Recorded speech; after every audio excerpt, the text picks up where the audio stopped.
Welcome to our channel. Today we how to cancel BuzzFeed affiliate account, complete guide step by step clearly. To cancel your BuzzFeed affiliate account, start by visiting the BuzzFeed affiliate website.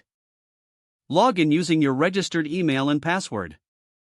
Once logged in, navigate to your account settings. Look for the option labeled Account Management or similar. Click on that option to access your account details. Search for the Cancel Account or Close Account section.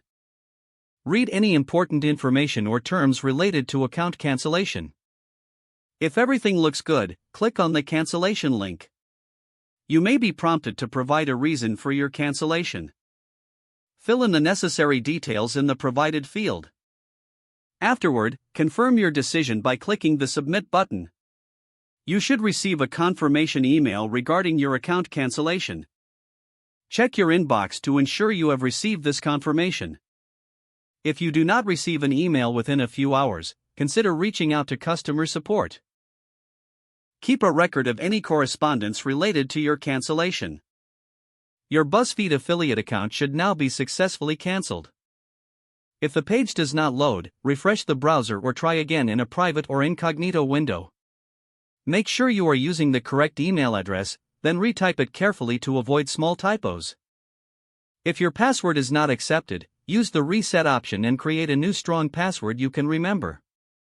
Check your spam folder for verification or security emails, then complete any requested confirmation steps. Enable two-factor authentication if available to improve account security and reduce unauthorized access risk. After signing in, review your profile details so your contact information and settings are accurate and current. If you see an error message, note it down and try again after restarting your device and internet connection. Log out when you finish, especially on shared devices, to keep your account and payment information secure. If the page does not load, refresh the browser or try again in a private or incognito window. Make sure you are using the correct email address, then retype it carefully to avoid small typos. If your password is not accepted, use the reset option and create a new strong password you can remember. Check your spam folder for verification or security emails, then complete any requested confirmation steps. Don't forget to like this video and subscribe to our channel for more step-by-step tech guides.